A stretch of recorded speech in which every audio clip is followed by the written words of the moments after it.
Right, ఇక దీనికి సంబంధించిన మరిన్ని వివరాలు మా ప్రతినిధి రానా అందిస్తారు. రానా,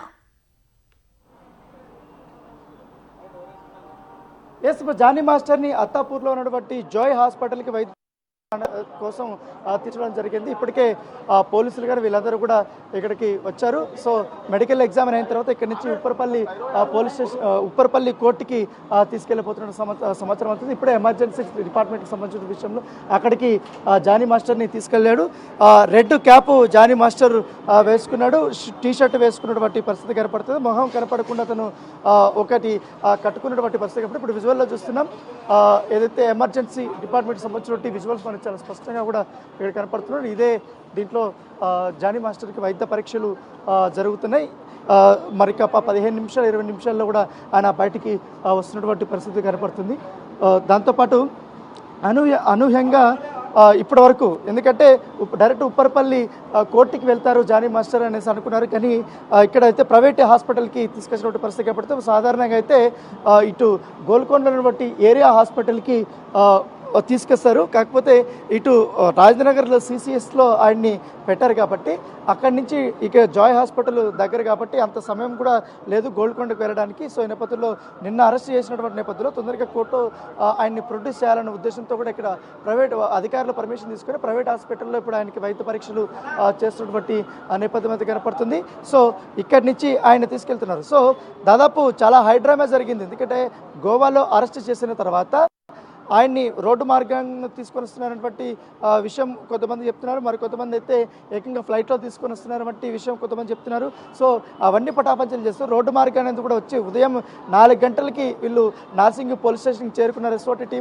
ఎస్ఓటి టీం వచ్చి నార్సింగ్ పోలీసులకి జానీ మాస్టర్ని అప్పచెప్పారు. అప్పచెప్పిన తర్వాత వాళ్ళు అక్కడైతే కొంచెం ఇబ్బందికరమైన పరిస్థితులు ఉంటాయనే నేపథ్యంలో అక్కడి నుంచి డైరెక్ట్ రాజేంద్ర నగర్ సిసిఎస్కి తీసుకొని వచ్చారు. సిసిఎస్ తీసుకొచ్చిన తర్వాత ఉదయం నుంచి 3 సార్లు ఏదైతే నార్సింగ్ పిఎస్కి సంబంధించినటువంటి ఏసీపీ కానీ అలాగే సిఎల్ కానీ ఎస్ఎల్ కానీ వాళ్ళందరూ కూడా ఇటు సిసిఎస్కి వచ్చి ఆయన క్వశ్చన్ చేసినటువంటి నేపథ్యం ఏర్పడితే బాధితురాలు ఇచ్చినటువంటి స్టేట్మెంట్ని ఆధారంగా కూడా క్వశ్చన్ చేసినట్టుగా తెలుస్తుంది. ఎందుకంటే నిన్నంతా కూడా సుదీర్ఘంగా వాళ్ళు జర్నీ చేసినటువంటి నేపథ్యంలో విచారణకి అంత సమయం సరిపోలేదు.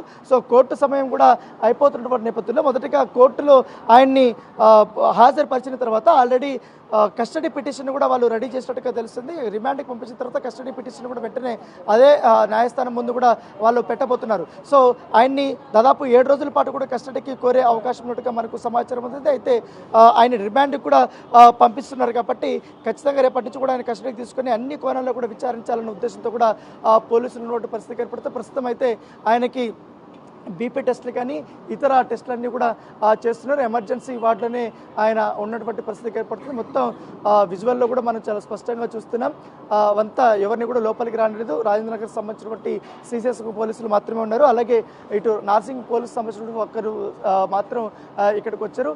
ఇక్కడ వైద్య పరీక్షలు చేసిన తర్వాత అంతా కూడా ఇప్పుడు కోర్టులో ఆ ఒక్క ఎగ్జామ్కి సంబంధించినటువంటి రిపోర్ట్స్ అవన్నీ కూడా అక్కడ సమర్పిస్తున్నటువంటి పరిస్థితి కనపడుతుంది.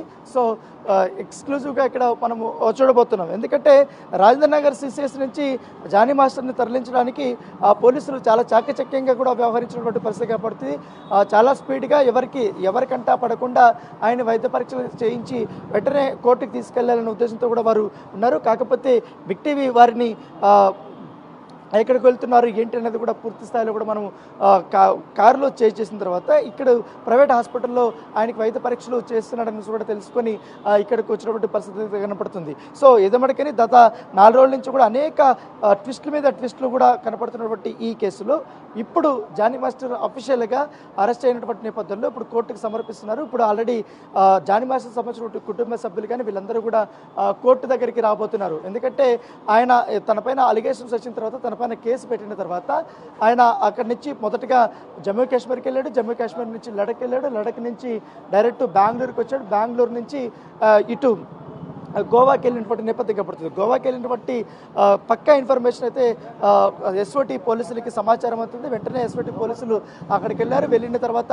చాకచక్యంగా కూడా ఆయన్ని పట్టుకొని తీసుకొని వస్తున్నటువంటి నేపథ్యం అయితే కనపడుతుంది. సో దాంతోపాటు ఇప్పుడు విక్టిమ్కి సంబంధించినటువంటి విషయంలో చాలా గోప్యత అనేది పాటిస్తున్నారు. ఇప్పటికే విక్టిమ్ చాలా వరకు కూడా కొన్ని ఎవిడెన్స్లు అనేది కూడా సబ్మిట్ చేశారని చెప్తున్నారు. సో సబ్మిట్ చేసినటువంటి నేపథ్యంలో నిజంగానే 16 ఏళ్ల వయసులో అటెంప్ట్ జరిగిందా లేదా అసాల్ట్ చేస్తారనేది కూడా తేల్చాల్సినటువంటి ఉంటుంది. సో ఇదే అంశాన్ని కూడా ఇప్పుడు జానీ మాస్టర్ని కూడా ఉదయం నుంచి కూడా క్వశ్చన్ చేసినట్టుగా మనకు సమాచారం ఉంటుంది. ఆయన మాత్రం సో నేను ఎటువంటి తప్పు చేయలేదు సో అనేది ఆయన అయితే చెప్పినట్టుగా మనకు సమాచారం అవుతుంది. సో నేను ఖచ్చితంగా కూడా కోర్టులో నేను తేల్చుకుంటాను, ఖచ్చితంగా నేను క్లీన్ చిట్తో బయటకు వస్తాననే ఉద్దేశంతో కూడా ఆయన పోలీసులకు చెప్పినట్టుగా మనకు సమాచారం అవుతుంది. సో ఇప్పుడు రేపు ఒకవేళ నిజంగానే కస్టడీకి కానీ అనుమతిస్తే మాత్రం ఈ విక్టిమ్ సమర్పించినటువంటి ఎవిడెన్స్లు అయితే ఉన్నాయి కూడా ఆ ఎవిడెన్స్లన్నీ ముందు పెట్టి ఆయన్ని క్వశ్చన్ చేసే అవకాశం ఉన్నట్టుగా మనకు సమాచారం ఉంది. మరో 20 నిమిషాల పాటు కూడా ఆయనకి వైద్య పరీక్షలు జరగబోతున్నాయి. ఇక్కడి నుంచి కూడా వైద్య పరీక్షలు అయిపోయిన తర్వాత ఉప్పరపల్లి కోర్టుకి తీసుకెళ్తున్నారు. ముఖ్యంగా ఒక కన్ఫ్యూజన్ ఉండేది, ఉప్పరపల్లి కోర్టుకి తీసుకెళ్తారా లేకపోతే రంగారెడ్డి జిల్లా కోర్టుకి తీసుకెళ్తారా, ఎల్బీ నగర్లో ఉన్నటువంటి కోర్టు అనేది ఒక కన్ఫ్యూజన్ ఉంది. కాకపోతే ఆ కన్ఫ్యూజన్ అంతా లేకుండా మొదటగా పోక్సోకి సంబంధించినటువంటి కేసు కూడా ఇక్కడ ఉంది కాబట్టి ఇక్కడ కూడా విచారించబోతున్నారు. సో ఆయన్ని మరీ 15 నిమిషాలు 20 నిమిషాల్లో ఉప్పరపల్లి కోర్టుకి అయితే తీసుకెళ్ళబోతున్నారు.